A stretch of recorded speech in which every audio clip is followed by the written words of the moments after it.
Hello viewers, কেমন আছো সকলেই? আজকে একটি নতুন রেসিপিটির নাম হলো করলা আলু দিয়ে ছোটো মাছের চচ্চড়ি।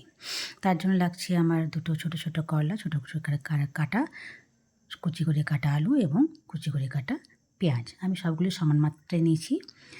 আর লাগছে দুটো কাঁচা লঙ্কা আর কালো জিরে।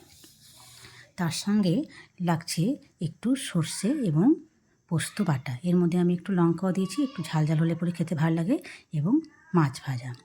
রান্নাটি করার জন্য প্রথমে কড়াতে মাছগুলোকে ছেড়ে ভালো করে একটু নেড়ে চেড়ে হালকা ভেজে নিতে হবে।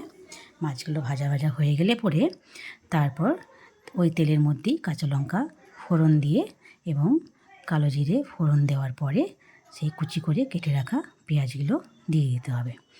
পেঁয়াজগুলোকে হালকা নেড়ে চেড়ে ভাজার পর ওর মধ্যে কেটে রাখা করলা এবং আলুগুলোকে দিয়ে তার মধ্যে একটু হলুদ গুঁড়ো, তারপর পরিমাণ মতো লবণ দিয়ে নেড়ে চেড়ে সেটাকে ঢেকে দিতে হবে। ঢেকে দেওয়ার কিছুক্ষণ পর হালকা ভাজা ভাজা হয়ে আসলে পরে তারপর তার মধ্যে দিতে হবে সেই বেটে রাখা মশলা, জল সমেত মশলাটি দিয়ে দিলাম। সর্ষে এবং পোস্ত বাটা, সেই মশলাটা দিয়ে হালকা নেড়ে চেড়ে একটু জল দিয়ে সেটাকে তার উপরে ছোটো ছোটো মাছগুলো ভেজে রাখা মাছগুলো দিয়ে দেওয়া হলো। দেওয়ার পরে আবার একটু ঢেকে দিলাম কম আঁচে।